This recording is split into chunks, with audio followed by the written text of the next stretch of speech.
Awolowo was tried for treason and the mystery of his death in the bathroom. Welcome to our Head News 23. My name is Ikenne. Jeremiah Obafemi Awolowo's life feels like something out of the movie, a mix of ambition, struggle, political battles, and a mystery that still gets everybody talking nearly 40 years later. He was born on March 6, 1909 in the small town of Ikenne in what is now Ogun State. His father, David, was a farmer and a part-time sawyer. His mother, Mary, sold plantain and palm products. They were hardworking but poor. When Awolowo was just 11 years old, tragedy hit his father and he died of smallpox. Life became much harder. The boy who once wore slippers to school now had no shoes at all. He had to go to school barefooted to keep studying. He sold firewood and plantain, worked as a houseboy, and learned typing and shorthand skills that would help him later in life. Bright and disciplined, Awolowo attended the famous Baptist Boys High School in Abeokuta, where many future Nigerian leaders studied and admired great figures like Abraham Lincoln, Mazzini, and Gandhi. After school, he worked briefly as a teacher, clerk, and journalist, writing for newspaper and supported independence. In 1949, he started the Nigerian Tribune to spread the call for self-rule. With years of saving and help from friends and the Yoruba group Egbe Omo Odua, Awolowo traveled to England to study law. He was called to bar in 1946 and soon published a bold book, Path to Nigerian Freedom, calling for a federal system of government.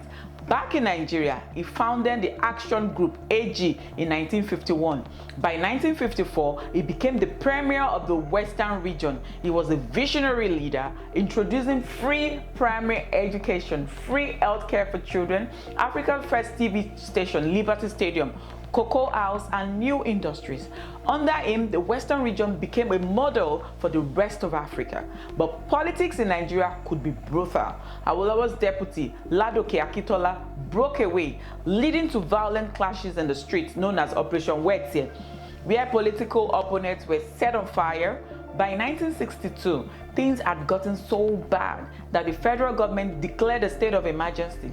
In 1963, Awolowo and his allies were accused of plotting to overthrow the government with Ghana's help and secretly building an army. Many believed it was an all-political revenge. Still, despite weak evidence, Awolowo was found guilty of treasonable felony and sentenced to 10 years. The judge told him, "My hands are tied by the law, but my conscience is troubled. If I had the power, I would not send a man of your caliber to prison." First kept in Lagos, he was later moved to Calabar prison, far from his supporters. Prison didn't break him still. He read books, wrote letters, started his memoir. But the biggest blow came when his eldest son, Segun, died in a car accident. Prison authorities delayed the news and didn't let him attend the funeral. His wife, Anna, whom he called the jewel of inestimable value, kept visiting and holding the family and political movement together. Everything changed in 1966. After 2 military coups, the new head of state, Yakubu Gowon, saw Awolowo's value and released him in 1967. Gowon made him Federal Commissioner for Finance and vice chairman of the Executive Council. During the Biafran War, Awolowo kept Nigeria's economy from collapsing without taking on debt. However, his support for the food blockade aimed at starving Biafran fighters remained one of the most debated decisions. By the late 1970s, he was back in politics, forming the Unity Party of Nigeria, UPN, and promising free education, free healthcare, and rural development. He ran for president in 1979 and 1983, but lost to Shehu Shagari.